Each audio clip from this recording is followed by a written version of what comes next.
Estudyante ka lang, wala kang oras, busy ka, paano pagsasabayan pag-aaral mo, di ba? Wala ka naman skills, walang maniniwala sa'yo. Gamitin mo ang iyong angking talino at i-market mo. There's no excuse for you right now, guys. Videos that will make you wealthy and debt-free.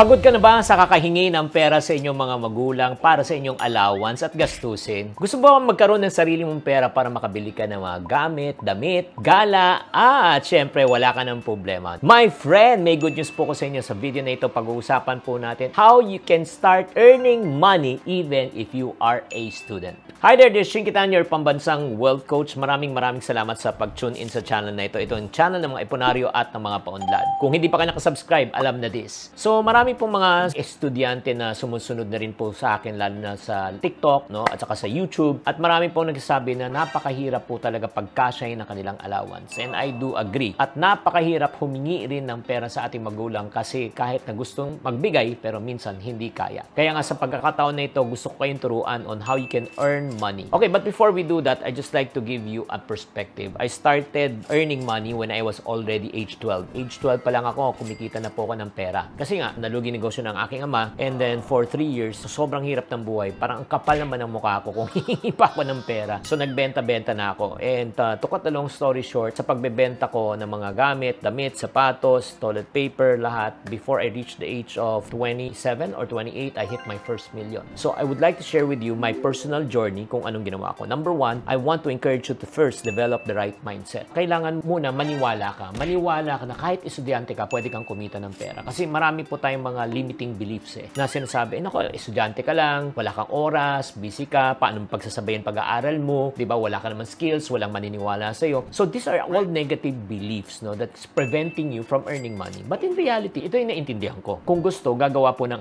paraan. Kung ayaw, maraming dahilan. So I want you right now to visualize success in your life. Create a positive mindset, no? Like for example, that's the reason why you need to work on your belief system. Kailangan palitan mo yung mga negative mindset mo talaga Nasabi mo, wala akong oras, hindi, gagawa ko ng oras. Wala akong alam, pag-aaralan ko. Wala akong puhunan, hindi, magre-raise ako ng pera. Diba? That's the reason why, in order for you to change your mindset and belief system, that's the first part. Read books, that's number one. Number two, attend webinars. Follow this channel at saka yung mga ibang tao that can really encourage you to think really differently. Because if you have the wrong input, you will have the wrong output. Kung ano tinanim mo, siyang aanihin mo. Number one, tip ko as a student, change your way of thinking. Number two, surround yourself with positive, money-minded people and like-minded people. What do I mean? Maghanap ka ng mentors. Ikaw, kabataan, yes. Maghanap ka ng mga mentors and role models that you can follow. Maybe people that you don't personally know, but you're following right now. And the reason why most people follow me in this channel because they see na talagang I'm really a good influence to them. Avoid negative influences who discourage you, distract you. Layuan mo taong mga negative na parating sasabi, hindi mo kaya, wala kang pag-asa. Nako, lapitan mo mga tao naman na pwedeng magbigay sa iyo ng pag-asa. So I would also encourage you to join yung mga money-related groups. Meron po kami, like for example, Team Iponaryo. Punta lang kayo sa Facebook account, join ka na Team Iponaryo for free. Dito may like-minded people tayong mga taong nag-iipon at may mga ibang taong nag-share kung paano sila naging successful. So you can also learn from experts, especially yung mga peers, no? Yung mga coaches, mentors who can really share ideas with you. That's number two. And then next tip ko sa inyo, syempre pagka nag-uumpisa, wala kang resources. That's the reason why you should learn how to become resourceful. I always tell people, it's never the lack of resources. It's always the lack of resourcefulness. Uulitin ko, kailangan gumawa talaga tayo ng paraan. So, paano ka kikita, Chinky, na wala kang puhunan? O ito, understand your skills. Alamin mo saan ka magaling and use your talent and skills to earn money. O, like for example, student ka, magaling ka sa biology or let's say magaling ka sa math, magaling ka sa English. Gamitin mo yan at magturo ka ng mga lower grades than you online. Pwede mong gawing online. Pwede ka kumita. Like for example, you charge 300 pesos per hour or 500 pesos per hour. Extra money. And if you can get, let's say, 1 hour per day, that's an extra 300 to 500 pesos. Kung dalawa, 600 to 1,000 pesos. Or if not naman, freelancing, di ba? Kung magaling ka naman sa social media, kung magaling ka sa graphics, kung magaling ka sa design, di ba? So in other words, gamitin mo ang iyong angking talino at i-market mo. There's no excuse for you right now, guys, na hindi kayo kumita. Imbis na ubusin mo lang yung oras mo sa kaka-social media, gamitin mo yung oras para kumita ka sa social media. Does it make sense? If I make sense, type make sense sa comment section. Sa student, alam mo kailangan mo gawin, be proactive, not reactive. Ang gawin mo is makipag-network ka sa mga tao, mga professionals, yung mga marurunong na, attend workshop, di ba? So that you can upgrade your skills. Ang dami rin po, di ba? Meron na tayong Academy of YouTube, di ba? Meron na tayong School of TikTok. So from there, alam mo, pwede kang matuto. That's number one. Or if not naman, ito yung tip ko po sa inyo. Work for someone for free. Ulitin ko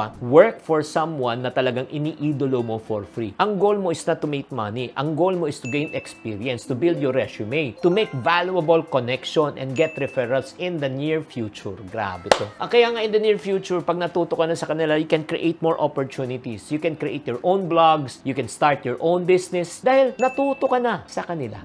Grabe. Pag kayo po, estudyante na nakikinig ngayon at di pa kayo kumita after this session, hindi ko na alam kung ano gagawin mo. Kaya nga babatiin ko muna si mga Kapogi Vlogs, Nax naman, Ciso Owen at si G Ababa. Kamusta na po kayo? And then ito po ang kailangan po natin gawin. Pag kayo ay kumikita na, please, be smart with money. Pag kumikita na po kayo. Syempre, pag kumikita ka, minsan sabik ka, gusto mo ng, I deserve a break. I deserve to reward myself. Baka nauubos na. Baka maging one day millionaire ka na. Learn how to, number one, prioritize savings muna. Mag-ipon ka muna. Number two, learn how to budget wisely. When you say budget wisely, ililimit mo yung spending mo because you cannot spend the money that you do not have. And then number three, sana kung may extra money ka. Kung may extra money ka na, ang goal mo is padamihin pa ang pera. Padamihin pa, i-invest mo. Mag-start ka ng business. Mag-start ka pang other opportunities. And I hope that you will develop good financial habits. Ang ibig sabihin, developing good financial habits, prioritizing savings, and iiwas po tayo sa utang.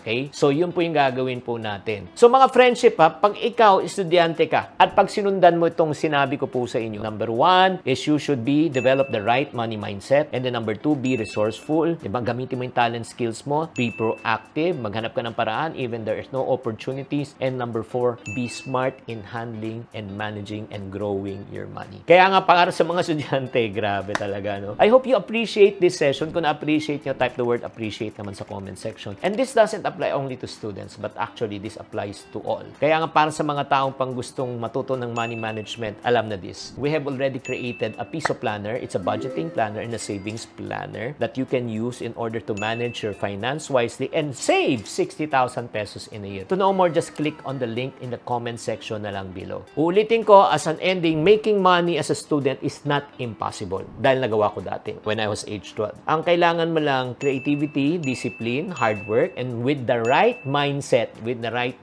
na kung maniwala ka, pwede kang kumita. Tatandaan, parati kong sinasabi, ang tamang kaalaman ang kailangan para yumaman. Thank you for watching. If you want to suggest a topic or review that you would like me to discuss on the next video, please do comment below para mabasa po namin. Thank you very much and I'll see you on our next video.